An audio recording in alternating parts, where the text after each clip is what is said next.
बड़ी बड़ी कंपनियां आपके बच्चे का पूरा गोल्डन टाइम खा जाती हैं। आप देखिए, आपने अपने परिवार में एक नई संतान का आगमन जब हुआ, आपने अपने बच्चे को क्या सोच समझ करके सृष्टि पर लाए थे, ये तो आप जानते हैं।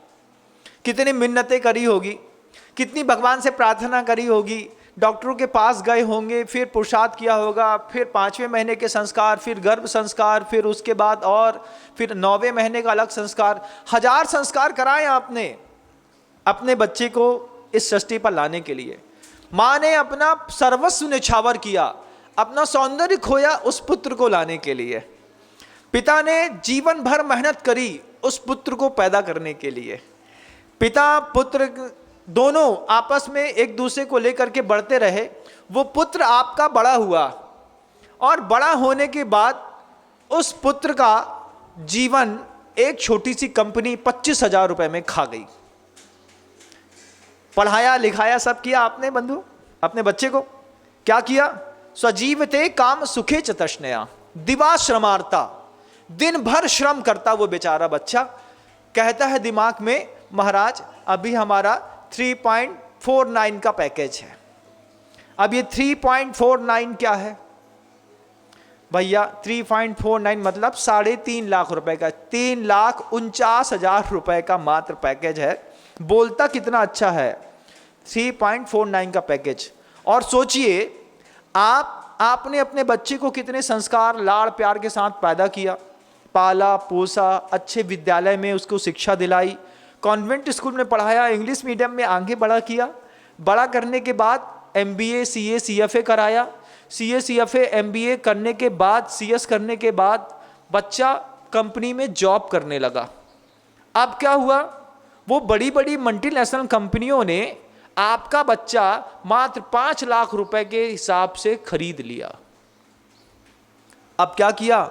दिवा श्रमार्ता निशी सेरते प्रजा। आपने जिस बच्चे को 1000 पुण्य वर्गणाओं को एकत्रित करके पैदा किया, उस बच्चे का पूरा जीवन, पूरा दिन से लेकर के रात तक का गोल्डन टाइम कार्ड पंच करने में, लैपटॉप चलाने में निकल गया। ठंडी के दिनों में सुबह 8 बजे उठने तक की इच्छा नहीं होती। तब सर्विस सेक्टर में काम करने वाले जितने भी लोग हैं, नहाते हैं, तैयार होते हैं, गर्म कपड़े पहनते हैं, जैकेट लगाते हैं, हेलमेट डालते हैं, बाइक उठाते हैं, 8 बजे घर से निकल जाते हैं, 7 बजे ही निकल जाते हैं, जाने में 2 घंटा लगता है। 9 बजे to be must compulsory card punch करके कंपनी के अंदर होना है, तो उन्हें कार्ड पंच कर दिया। अब पूरा दिन सोचो, सुबह का सूर्य नहीं देखा था अभी उसने, पूरा दिन कंपनी के अंदर ऐसी बड़ी बड़ी लाइटों में लैपटॉप पे निकल गया। शाम को जब सूर्यास्त होने का टाइम आया, तब 5 बजे आपके बच्चे को 6 बजे छुट्टी मिली। फिर उसने कार्ड पंच किया, गेट से सायरन बजा, एक साथ गेट खुला, हजारों वर्कर कीड़े मकोड़ों के जैसे बड़ी कंपनी से बाहर निकल गए। मालिक का काम करके मालिक घर में बैठा सो रहा है। हमने नौकर बाबू पैदा कर दिए। बाबू पैदा करने का क्या सुख मिला आपको बताइए? आपने बच्चा अपने लिए पैदा किया था, आपने बच्चा अपना परिवार, अपनी संस्कृति चलाने के लिए पैदा किया था। आपका बच्चा एक बड़े आदमी की कंपनी चलाने लगा। आपका पूरा गोल्डन टाइम दिन का, जिस दिन के अंदर रह करके आप बहुत कुछ कर सकते थे, एक कंपनी 4 लाख रुपए में खा गई, किसी का 5 लाख रुपए में खा गई। गिने चुने बच्चे हैं जिनका 20 लाख, 25 लाख, 50 लाख रुपए का पैकेज है बंधुओं। पूरे भारत में जितने युवा काम करते हैं, उसमें मात्र 2% लोग हैं जिनका 20 लाख रुपए से ऊपर का पैकेज है, मात्र 2%। 98% बच्चे जो सर्विस सेक्टर में काम करते हैं, उनका रेशो सिर्फ 3 लाख रुपए से लेकर के 9 लाख रुपए तक के बीच का है। और 9 लाख रुपए सालाना कमाने के चक्कर में आपकी पवित्र वर्गणाओं से पैदा हुआ वह बच्चा बेचारा पूरी कंपनी को अपना जीवन दे करके बैठ गया, पूरा दिन उसमें निकाल दिया।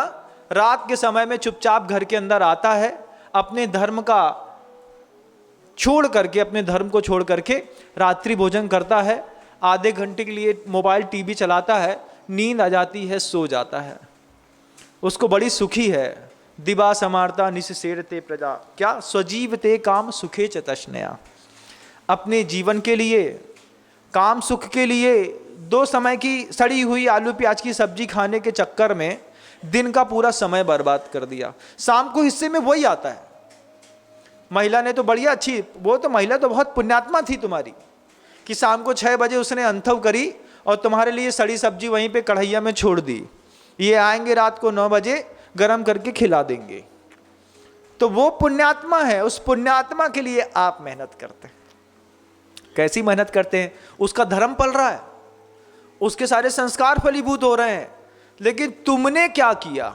स्किल डेवलपमेंट के नाम पे MBA CA CFA करके जो बच्चे बड़ी बड़ी कंपनियों में जॉब करके अपने गोल्डन टाइम को पूरा वेस्ट कर देते हैं और अपने धर्म को भी वेस्ट कर देते हैं। माता पिता से मिलने का समय नहीं है। क्यों? सर्विस करनी है ना माँ, सैटरडे संडे को देखेंगे। अब सैटरडे संडे को माता पिता खुद ही बोल देते हैं, बेटा 5 दिन इतना मेहनत करता है, अब 1 दिन भी अपनी पत्नी के साथ नहीं घूमेगा तो क्या जीवन है? ये कोई जीवन है क्या? तुम्हारे हाथ से तुम्हारा बच्चा जॉब लगते साथ ही क्या गया? अब सिर्फ सुख है। किसका सुख है? स्मृति का, अतीत का सुख है। कभी हमने अपने बच्चे को ऐसे पाला था। अब सुख है उसके माध्यम से नाम करवाने का। हमारा बच्चा सिम्बायोसिस से IIT करके अभी एम्ब्रॉड में रह रहा है, अमेरिका कनाडा में। तुम्हारे हाथ में कुछ नहीं है। तुमने उस बच्चे से भी नाम सुख कमाया, नाम सुख कमा करके अपने अहम को पोषित किया। राम सुख तक ना तुम पहुंच पाए ना तुम्हारा बच्चा पहुंच पाया। क्या हमने किसी कंपनी को चलाने के लिए संतानें पैदा की थी? अपने अंतर मन से कभी पूछिएगा। क्या ये सोच करके एक दंपति ने अपने दाम्पत्य जीवन को स्वीकार किया था कि हमारे 3 बच्चे और नौकरी पेशा होकर के जीवन का पूरा स्वर्णिम समय 60 साल तक, जब तक पूरा दिमाग और शरीर एनर्जी से भरा हुआ है और काम कर रहा है, तब तक हमने कंपनी में काम करने के लिए पैदा किया था क्या? क्या सोच करके आपने घर के अंदर संतान पैदा करी थी? एक बार आप सोचिएगा बंधुओं। हम और विशाल सागर जी महाराज तो सिर्फ चर्चा करते रहते थे, ऐसे हजारों प्रश्न और उसके उत्तर हम 2 के बीच में ही निकलते रहते थे। ये संवाद, ये उद्बोधन मेरा नहीं है बंधुओं, ये उद्बोधन का प्रत्येक शब्द मुनिराज श्री विशाल सागर जी महाराज का है। उनके ही शब्द थे। वो ही हमसे पूछते, बताओ विनम्र, बताओ क्या होता है? हमने कहा मुझे नहीं पता क्या होता है, हम तो गांव के रहने वाले हैं, जिस गांव में रोड तक नहीं बनी थी, ऐसे छोटे से गांव से हम आए हैं महाराज, हमने तो कुछ देखा ही नहीं है। आप बताइए, आपने तो सब देखा है, इंदौर देखा है, बड़े बड़े शहरों में गए हैं। तो वो बताते थे कि लोग हापाधापी में लगे रहते हैं, आना जाना आना जाना आना जाना। हमने कहा बिल्कुल वैसे ही। हमने कहा कैसे ही? हमने कहा जैसे हमारे गांव में वो जो 4 पैर वाला घूमता है, उसके पीछे 12-15 घूमते हैं। देखा आपने? जब छोटे छोटे गांव में जाओ ना तो वो खूब मिलता है, बड़े शहरों में नहीं मिलता। अच्छा मोटा सा रहता है, उसके पीछे छोटे छोटे से करके 12-15-20 घूमते रहते हैं। बोले विशाल सागर जी बोलते हैं, हाँ जैसे वो तुम्हारे गांव में घूमते रहते हैं ऐसे ही लोग शहर में घूमते रहते हैं। हमने नहीं देखी बंबई कभी, हम गए ही नहीं। दिल्ली नहीं देखी, हम कभी गए नहीं। हमने उनसे पूछा कैसी है? बोले बस वैसे ही है जैसे तुम्हारी गली में लोग घूमते रहते, वो घूमता रहता है वैसे ही वहां पे बंबई में लोग घूमते रहते हैं। हमने कहा काहे के लिए? उत्तर मात्र एक मिला, स्वजीवते काम सुखे चतुष्णया, दिवा समारता निशी सेरते प्रजा।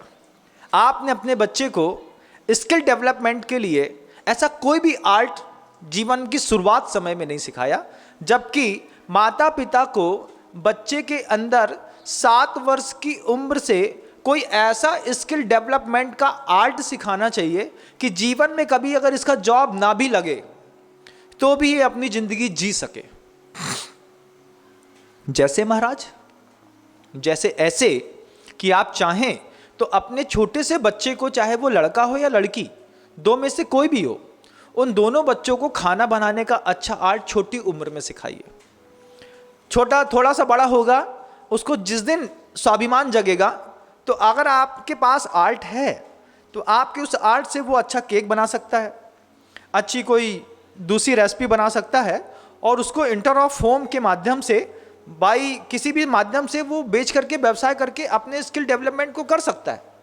उसमें क्या है, हम घर के अंदर भी हैं, हमारा मंदिर भी है, हमारा धर्म ध्यान भी है, हमारे माता पिता भी हैं, सब हैं, और हम किसी के नौकर भी नहीं हैं। हम अपना बनाते हैं, जब हमें पैसे की जरूरत होती है हम 10 बनाते हैं, पैसे इकट्ठा करते हैं, अपना खाते हैं पीते हैं, खुश रहते हैं। आप भोजन संबंधी नहीं सिखा सकते थे, आपको एक क्राफ्टिंग कार्ड सिखा देते, आपको इसको ड्राइंग सिखा देते। कितने अच्छे बेस्ट पेंटर्स हैं जो सिर्फ 3 दिन मेहनत करते हैं बंधुओं। हमने उनसे पूछा, कुछ तो हमसे भी जुड़े हुए हैं, हमारे पास आते हैं, हमने उससे पूछा एक कितने का, तो उसने बोला महाराज श्री 3 दिन लगता है और 3 दिन में एक पेंटिंग तैयार हो जाती है, और पेंटिंग तैयार होने के बाद हमने कहा बिकती कितने की है? बोले महाराज श्री जितने भी हैं नेचुरल कलर्स लगाए हैं, नेचुरल कलर्स की खासियत है कि 200 साल निकल जाएगा, कोई भी कलर फेड नहीं होगा। एक पेंटिंग की कीमत 80,000 रुपये। हमने कहा 3 दिन में 80,000? बोले नॉर्मल है महाराज जी, और उसमें भी महीने में सिर्फ 4 पेंटिंग बनाता हूँ। 4 पेंटिंग बनाया, बाकी फुल टाइम घर के अंदर अच्छे से धर्म ध्यान और मस्ती। हमने कहा ये तो बहुत अच्छा आर्ट है। तो हमने कहा फिर? बोले कुछ नहीं, सिर्फ 4 पेंटिंग। आप इस चीज को गंभीरता से लेकर के इस बात को अपने अंदर सोचिएगा कि आप अपने बच्चे को कॉन्वेंट स्कूल में भेज करके 7 सब्जेक्ट के माध्यम से उसको पता नहीं कौन सी अंधी दौड़ में फेंक दिया है। उस अंधी दौड़ से निकाल करके अगर आप अपने बच्चे को आप सिर्फ आचार्य विद्यासागर जी मुनि महाराज के चेहरे का चित्र बनाने की कला भी सिखा देंगे ना बंधुओं, तो आपके बच्चे का पूरा जीवन और पूरी जिंदगी निकल जाएगी। अभी परसों ही मैंने किसी को इस बात को कहा, खाने को नहीं है, भोजन नहीं है, ये नहीं है। हमने कहा कुछ मत करो, सिर्फ गुरुदेव के उस औदारिक शरीर के चित्र का चित्रांकन करना मात्र आप सीख लेंगे। एक एक चित्र की कीमत 20, 30, 40, 50, 70 हजार रुपए कब चली जाएगी आपको पता भी नहीं चलेगा, और कितने घरों में जाएगी महाराज जी। तो ये भी एक बहुत बड़ा, अगर आप सोचें तो बहुत बड़ा मार्केट है। अगर मान लीजिए जैन समाज के अंदर 1 करोड़ लोग हैं, मान लीजिए 50 लाख परिवार हैं जैन समाज के अंदर, आप क्या सोचते हैं आपके हाथ का सिर्फ फनकार के फन की कीमत है, हो सकता है उसी कीमत 500 रुपये भी हो, और वही पेंटिंग अगर आपने मनोयोग से पूरी बनाई है तो 3 दिन में आप 1 पेंटिंग, 2 पेंटिंग, 3 पेंटिंग बनाते हैं, कुछ भी करते हैं, एक एक पेंटिंग से आप 10-10, 20-20, 30-30 हजार रुपये आराम से कमा सकते हैं। ये क्या है महाराज? स्किल डेवलपमेंट, जिसमें आपका बच्चा आपके पास है, आपके बच्चे का धर्म ध्यान भी उसके पास है, उसके पास नाम सुख भी है, उसके पास दाम सुख भी है, उसके पास राम सुख भी है, और उसके पास काम सुख भी है। चारों सुख मिलते हैं अगर आपके बच्चे को आपने छोटी उम्र में कोई बड़ा तजुर्बा दिया है तो।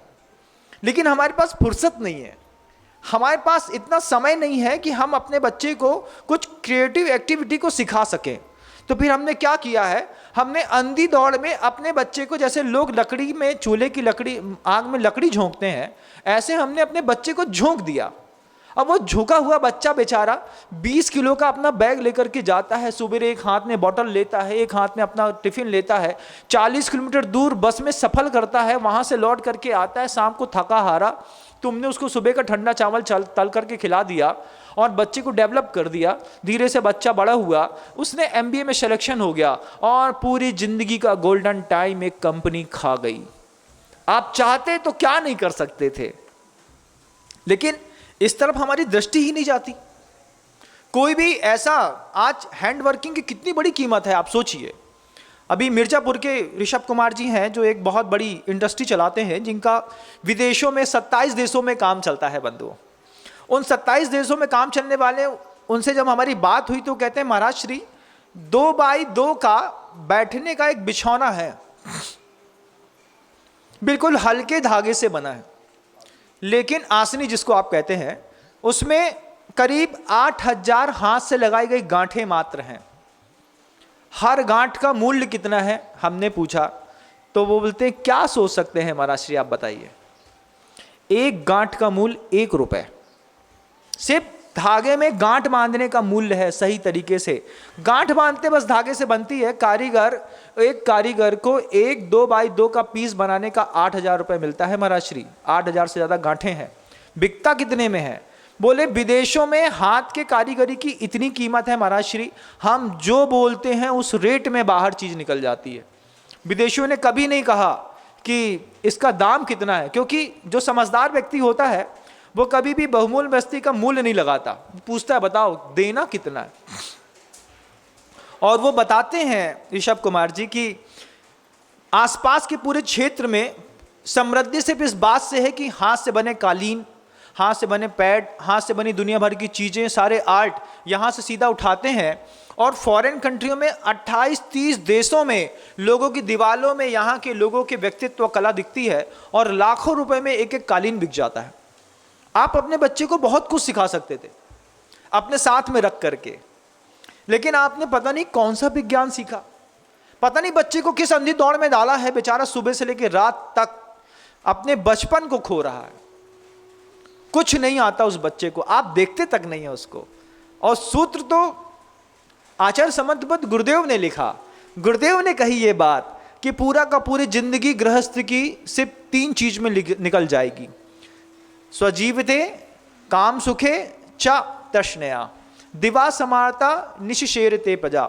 नीचे के शब्द समंतपद स्वामी ने आचार्य भगवान शीतलनाथ भगवान की स्तुति करते हुए कहा, तमार नक्तम दिम्मत पर्वतवान न जागरे वात्म विशुद्ध वर्तमनी। आप कैसे हैं भगवान कि आपने काम सुख का हनन कर दिया। दुनिया में प्रत्येक व्यक्ति की नाक काम ने काटी, जिनेंद्र भगवान ऐसे हैं जिन्होंने काम की नाक काटी, सिर्फ जिनेंद्र भगवान ने। तो बोलते आप कैसे हैं, आप न दिन में सो रहे हैं न रात में, तमार नक्तम दिव्मत परमत्तमान न जागरे वात्म विशुद्ध वर्तमनी। आप विशुद्ध अपने राम सुख में रमे हुए, वे सामायिक में रमे हुए भगवान, आपने काम सुख को, जीवन के सुख को, आपने तृष्णा के सुख को छोड़ करके और निद्रा के सुख को छोड़ करके जो आपने आत्मस्थ हो गए, इसके लिए आपके चरणों में मैं अबोध बारंबार नमस्कार करता हूं। क्या वैभव है तीर्थंकरों का, और उन तीर्थंकरों के उन शब्दों से हमें अपने जीवन शैली को व्यवस्थित करने के संकेत आज भी सीखने की आवश्यकता है। आज भी हमें समझना है कि हम अपने बच्चे को बहुत ज़्यादा जिस रेस में डाल करके उसको बहुत ज़्यादा प्रेशराइज कर रहे हैं। बच्चा सीए हो गया, लेकिन सीए होने के बाद डिप्रेशन में चला गया, दिन भर रो रहा है। एमबीए, सीए, सीएफए करने के बाद बच्चे के अंदर कितना डिप्रेशन है, आप देखिए। तो आप अपने बच्चे को उसके जीवन के जीने के लिए दूसरी कला भी सिखा सकते थे। जयपुर का एक बहुत अच्छा मतलब श्रावक है, सौरभ करके है उसका नाम, जो जमीनों में पेड़ पौधे उगाता है, आईआईटीएन है। और आईआईटी होने के बाद विदेशों में नौकरी करने के बाद अपनी पत्नी को लेकर के वापस आ गया और खेती करने लगा। बच्चे को स्कूल से बाहर निकाल लिया, छोटा सा बच्चा था, 4th क्लास में पढ़ता था।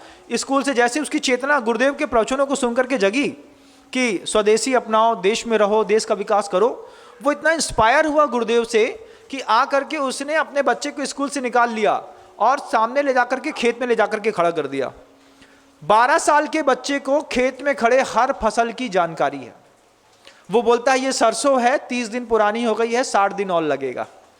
ये मक्का है, इस मक्के में अभी 15 दिन बाकी हैं। ये ज्वार है, इसको कल नहीं काटी तो परसों ये पीली पड़ना शुरू हो जाएगी। छोटे से बच्चे से पूछा सब आता है? बोलते हैं हाँ पापा जी हमको रोज लेकर के जाते थे, हमको अब सब आता है। ये क्या कर दिया? सौरभ से पूछा क्या किया सौरभ? ये बोले महाराज जो एक अच्छा आईआईटीएन नहीं कर सकता, वो 14 साल की उम्र में ये बच्चा सब सीख गया। इसको खेती का हर हुनर आता है, इसके पास जमीन है, इसके पास हुनर है, स्किल डेवलपमेंट के इसके पास सारे काम है। हमने इसकी ऊर्जा थ्योरी पढ़ने में खराब नहीं करी, हमने इसको स्टार्टिंग से प्रैक्टिकली लाइफ में इन्वॉल्व कर दिया है। आगे चल करके आप देखिएगा ये पूरा का पूरा एक्वा मास्टर माना जाएगा। जल और जमीन से जुड़े हर जानकारी सौरभ ने अपने बच्चे को दी। और कहते हैं वो सौरभ की महाराज जी आप देखिएगा 21 साल की उम्र आते आते इसके हाथ से निकली हुई एक दाल के 1 किलो दाल की कीमत 300 रुपए होगी और लोग लाइन लगा के खरीदेंगे। और समय गुजरा नहीं, अभी उनने उस बात की देख ली। आप लोग भी देखते होंगे अपने व्यवहारिक जीवन में कि जो ये पेस्टिसाइड से बनने वाले जो फूड्स हैं या फिर अनाज हैं उसकी कीमत में और ऑर्गेनिक की कीमत में कितना अंतर आता चला गया है। आपके घर का जो दूध है वो 30 रुपये 40 रुपये लीटर है और गिर गाय का शुद्ध दूध आज 110 रुपये लीटर बिकने को तैयार है। उसके पीछे भावना और भाव क्या है कि अलग तरीके से व्यक्ति ने अपने व्यक्तित्व को और व्यक्ति ने किसी वस्तु को डेवलप किया है। ये कला स्कूलों में नहीं मिलती है। फिजिक्स, केमिस्ट्री, मैथ लाइफ में कोई काम नहीं आती बंधुओं। अपनी लाइफ चलाने के लिए कभी आप आंख बंद करके भी पूछिएगा, अपने आप से पूछ के सोच के देखिएगा, क्या जिंदगी जीने के लिए कभी फिजिक्स काम आई? केमिस्ट्री आपकी लाइफ में आपको ग्रोथ देने के काम आया? नहीं आया। मैथ काम आई? नहीं आई। जीवन के सारे गुणा भाग पुण्य के सामने फेल हो जाते हैं, सारी फिजिक्स फेल हो जाती है, सारी मैथ फेल हो जाती है बंधु। जीवन जीने के लिए तो कुछ और ही कला चाहिए। जीवन जिन चीजों से जिया जाता है उसके अलग अलग शब्द हैं। आपकी दृष्टि पता नहीं उस तरफ गई है कि नहीं गई, मुझे नहीं पता, लेकिन आचार्य समंतबद्ध स्वामी की गई है। समंतबद्ध स्वामी कहते हैं जीवन जीने के लिए फिजिक्स, केमिस्ट्री, मैथ, ज्योग्राफी की उतनी आवश्यकता नहीं है। जीवन जिन चीज़ों से जिया जाता है उसके तो मूल्य ही अलग है। क्या है वो चीज़ें जिसको एक व्यक्ति पूरी जिंदगी जीने के बाद भी अपने आप को अधूरा महसूस करता है? एक अच्छे धर्मात्मा के जीवन में, एक अच्छे व्यक्ति या व्यक्तित्व के जीवन में क्या किस चीज़ की आवश्यकता होती है? तो आचार्य समंतबद्ध गुरुदेव कहते हैं कि उसको अगर जीवन में ओज ना मिला, उसका जीवन बेकार लगता है उसको। ओज क्या? ओज शब्दों में रहता है बंधुओं। आप घर में कोई बात कहते हैं, कितने हल्के में ले ली जाती है। सुनो, ऐसा कर देना, तो बच्चा क्या बोलता है? पापा हैं, बकबकाने की तो आदत ही है उनकी, जब देखो तब कुछ ना कुछ बोलते रहते हैं। क्या कितना दुख लगता है ना अंदर, जब घर के अंदर अपनी कोई बात की कीमत नहीं होती। अपन ने बहुत प्रेम से कहा पत्नी से या माँ से कि सुनो शाम को दोस्त आने वाले हैं, थोड़ा अच्छा बना लेना। पत्नी ने मैं हल्के लेके भूल गई, आपके दोस्त आ गए, फिर आप पत्नी से एक्सपेक्ट कर रहे हैं तुमने कुछ अच्छा बनाया होगा, लेकिन पत्नी ने आपकी वो दो शब्दों को बिल्कुल हल्के में ले लिया था। उसने घर में कुछ भी नहीं बनाया, कुछ भी नहीं बनाया। अब आपका पारा 7वें आसमान में। सुबह बताया था ना 5 घंटे पहले। अब पत्नी से क्या कर सकते हैं? थोड़ा तेज बोल सकते हैं, लेकिन रहना तो उसी के साथ है, रहना उसी के साथ है। तेज नहीं बोल सकते ज़्यादा देर तक, उसको मारा कूटी नहीं कर सकते। फिर आपको अंदर ही अंदर अपने अंदर दुख की अनुभूति गहरी होती है।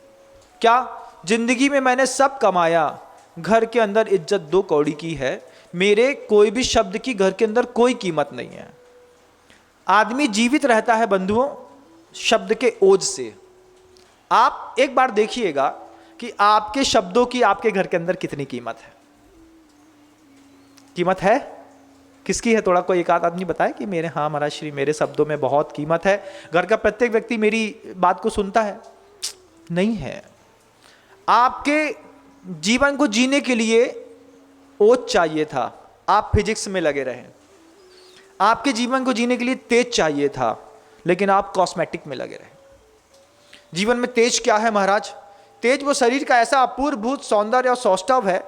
आप किसी 17 साल के बालक को देखिएगा, 17 साल के बालक की शरीर की जो स्किन है वो ऑटोमेटिकली ग्लो करती है। अपने आप उसके शरीर से जो पसीना निकलता है, उस पसीने से भी उसके शरीर में चमक दिखाई देती है। तो लोग दूर से देख करके बोलते हैं देखो क्या चमचमा रहा है। ये जरूरत थी आपकी, लेकिन आपके उस काम सुखे चतस्नया इसका दुरुपयोग करने पर आपके शरीर से आपका पूरा तेज चला गया। अब उस तेज की अपेक्षा में आप अपने जीवन को आर्टिफिशियल कॉस्मेटिक के बीच में डाल करके अपने तेज को मेंटेन करने के लिए आप एवरी टाइम तैयार रहते हैं। ये अतृप्त आकांक्षा नहीं है, ये जीवन का वो तत्व है बंधुओं जो आपको जीवन भर चाहिए था। आपको इसकी लालसा है, तब तो आप जाकर के किसी पार्लर में जाकर के अपनी हेयर स्टाइल चेंज कराते हैं, सेट कराते हैं, अपने आईब्रोज बनवाते हैं, अपने आप को और फ्रेश महसूस करते हैं, पाउडर लगाते हैं, लक्स साबुन लगाते हैं, पता नहीं क्या क्या लगाते हैं। तो क्या ये जिंदगी जीने के लिए? नहीं। इस जीव की एक अतृप्त आकांक्षा थी जिससे उसका जीवन चलता था कि मेरे जीवन में तेज हो, लेकिन आपके घर में, आपके शरीर में कोई तेज नहीं बचा। आपके गाल धस गए, यहाँ पे पिंपल्स हो गए बहुत बड़े बड़े, एक यहाँ से यहाँ तक 7, 8, 10 दाग दिखाई देते हैं। अब क्या करें महाराज? एक पहले प्रीमियर मारते हैं, फिर फाउंडेशन मारते हैं, फिर A40 मारते हैं, फिर 9 to 5 मारते हैं, तब जा कर के जब 8-10 पेंट शरीर में पड़ जाता है, तब जा कर के फिर हमारा ग्लो दिखाई देता है। तब लोग बोलते हैं क्या तेज है। वो तेज सिर्फ जो चेहरा दिखाता है वो जानता है, अंदर से हम शून्य में खड़े हैं।